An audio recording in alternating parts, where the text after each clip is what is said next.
ang mga baboy ay kilala sa kanilang kakayahang manganak ng madalas. Pero, ilang beses nga ba sila manganak hanggang sa pagtanda? Karaniwan, ang mga inahing baboy o sows ay nagiging handa manganak sa edad na 6 na buwan. Sa kanilang buhay, maaari silang manganak ng 2 hanggang 3 beses sa isang taon. Ang bawat pagbubuntis ay tumatagal ng mga 3 buwan, 3 linggo at 3 araw. Kaya kung susumahin, ang isang inahin ay maaaring manganak ng humigit kumulang 24 na beses sa kanyang buhay na umaabot sa edad na 4 hanggang 5 taon.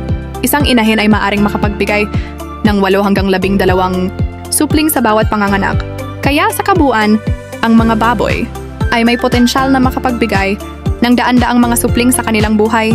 Ang mga numerong ito ay maaaring mag-iba, depende sa uri ng baboy at sa mga kondisyon ng kanilang kapaligiran.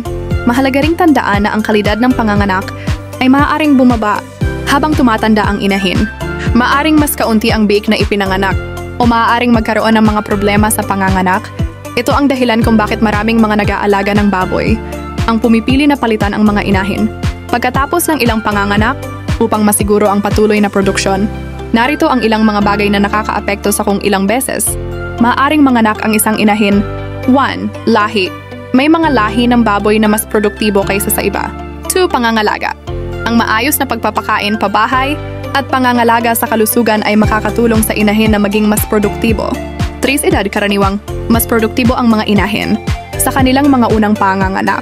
Sa pangkalahatan, ang isang inahing baboy ay maaaring maging isang mahalagang bahagi ng isang babuyan sa loob ng maraming taon kung ito ay inaalagaan ng maayos. Kung interesado ka sa mga ganitong impormasyon, huwag kalimutang mag-subscribe sa aming channel para sa mas marami pang kaalaman tungkol sa mga hayop. Salamat sa panonood!